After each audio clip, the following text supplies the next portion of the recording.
पहला पाठ मकाबियों का पहला ग्रंथ अध्याय 1 पद संख्याएं 10 से 15, 41 से 43, 54 से 57, 62 से 64।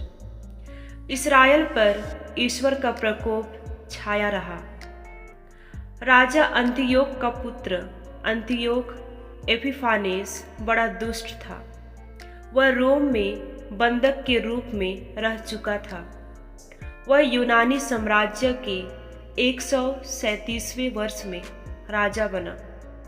उन दिनों इस्राएल में ऐसे लोग थे जो संहिता की परवाह नहीं करते थे और यह कहते हुए बहुतों को बहकाते थे, आओ हम अपने चारों ओर के राष्ट्रों के साथ संधि कर लें, क्योंकि जब से हम उनसे अलग हो गए हमें अनेक विपत्तियों का सामना करना पड़ा। यह बात उन्हें अच्छी लगी।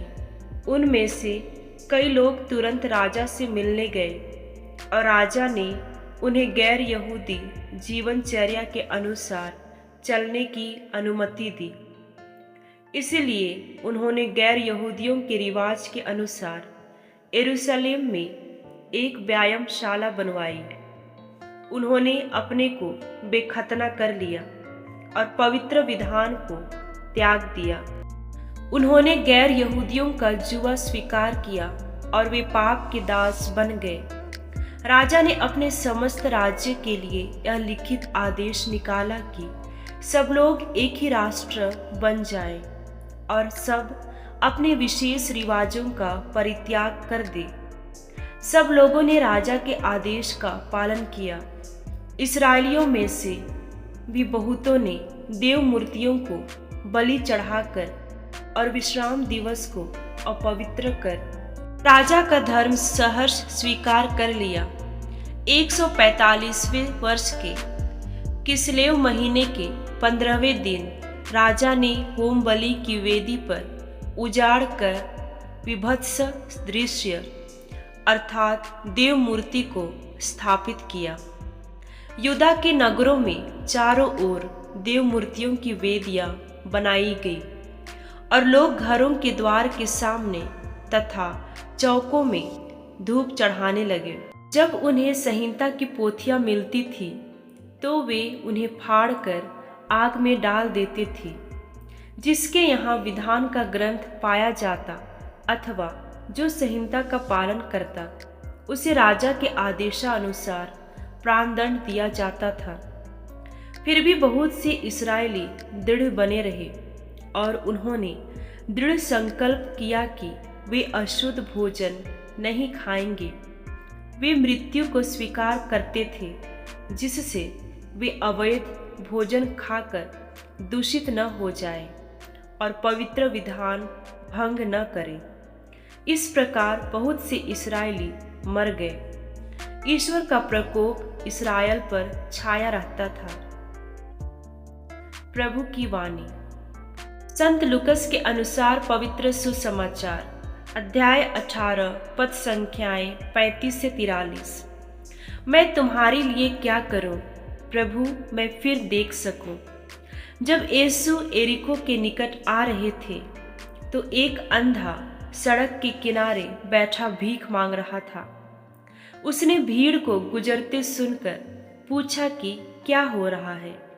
लोगों ने उसे बताया कि यीशु नाजरी इधर से आ रहे हैं। इस पर वह यह कहकर पुकार उठा, हे यीशु दाऊद के पुत्र, मुझ पर दया कीजिए। आगे चलने वाले उसे चुप करने के लिए डांटते थे, किंतु वह और भी जोर से पुकारता रहा, दाऊद के पुत्र मुझ पर दया कीजिए। यीशु ने रुककर उसे पास ले आने को कहा। जब वह पास आया तो यीशु ने उससे पूछा, क्या चाहते हो, मैं तुम्हारे लिए क्या करूं? उसने उत्तर दिया, प्रभु मैं फिर देख सकूं। यीशु ने उससे कहा, जाओ, तुम्हारे विश्वास ने तुम्हारा उद्धार किया है। वह उसी क्षण देखने लगा और ईश्वर की स्तुति करते हुए यीशु के पीछे हो लिया। सारी जनता ने यह देखकर ईश्वर की स्तुति की।